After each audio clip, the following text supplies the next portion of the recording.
आपातकाल में लोकतंत्र की रक्षा के लिए हमारे कार्यकर्ताओं ने कैसे कैसे कष्ट सहे, लोकतांत्रिक नैतिकता के कैसे कैसे उदाहरण दिए। हमारे देश में राजनीतिक स्वार्थ के लिए दलों के टूटने के अनेकों उदाहरण हैं, लेकिन देश हित में लोकतंत्र के लिए दल के विलय की घटनाएं शायद ही कहीं नजर मिलेगी। भारतीय जनसंघ ने ये करके दिखाया था।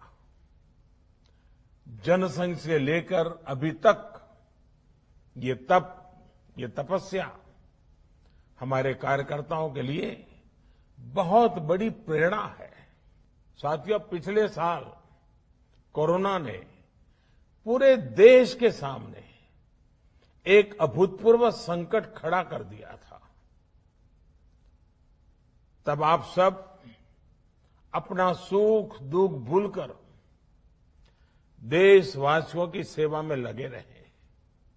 आपने सेवा ही संगठन का संकल्प लिया और उसके लिए आप डटे रहे, लगे रहे और लोगों की सेवा करते रहे। जो काम आप गांव-गांव में, शहरों में कर रहे थे, घर घर पहुंच रहे थे, वैसा ही कुछ काम अंत्योदय की प्रेरणा से भाजपा की सरकारें, चाहे केंद्र हो या राज्य हो, अपना दायित्व निभाती रही।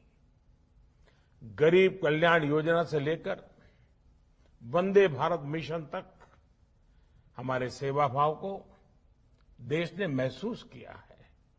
यही नहीं, इसी संकट काल में देश ने नए भारत का खाका खींचा और आत्मनिर्भर भारत अभियान शुरू किया।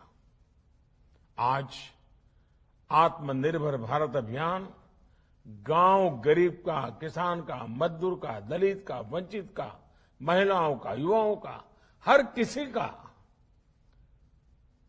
स्वयं का एक प्रकार से अभियान बन गया है।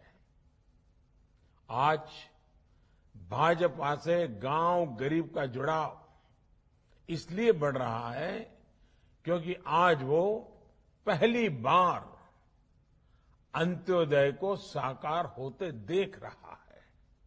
21वीं सदी में जिन युवाओं ने जन्म लिया है, वे आज भारतीय जनता पार्टी के साथ है, भाजपा की नीतियां, भाजपा के प्रयासों के साथ है।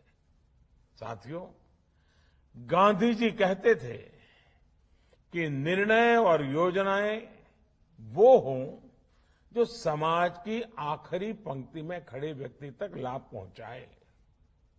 गांधी जी की उसी मूल भावना को चरितार्थ करने के लिए हमने अथक प्रयास किया है। लास्ट माइल डिलीवरी हमारे यहां कहा जाता था, लेकिन आज देश का सामान्य मानवी लास्ट माइल डिलीवरी को साक्षात अनुभव कर रहा है। देश के हर गरीब के पास बैंक अकाउंट हो, देश के हर गरीब के पास पक्की छत हो, देश के हर गरीब को शौचालय की सुविधा मिले, हर रसोई में गैस कनेक्शन हो, हर घर में बिजली कनेक्शन हो, हर गरीब को इलाज की सुविधा हो, हर गांव में ऑप्टिकल फाइबर हो। ऐसी अनगिनत बातें जो समाज के आखिरी व्यक्ति हो या देश का आखिरी इलाका हो, इसके लिए भाजपा सरकारें, चाहे केंद्र हो या राज्य में हो, हम सब मिलकर के दिन रात मेहनत की है, अपने लक्ष्यों को पाकर दिखाया है। और इन निर्णयों को, इन योजनाओं के शुरू करने के पीछे सबसे बड़ी वजह यही है कि हम संगठन में रहते हुए भी ऐसे ही कार्य करते करते करते आगे बढ़ रहे हैं। इसलिए जब सरकार में आते हैं तो और तेज गति से इस दिशा में काम करते हैं। हमारी कार्यशैली है, हम किसी से कुछ भी छीनते नहीं हैं और छीने बिना भी दूसरे के हक उसे मिले, इसमें जागरूक प्रयास करते हैं। हम हर व्यक्ति तक पहुंचते हैं, उसकी आवश्यकता पर पूरी संवेदनशीलता से काम करते हैं।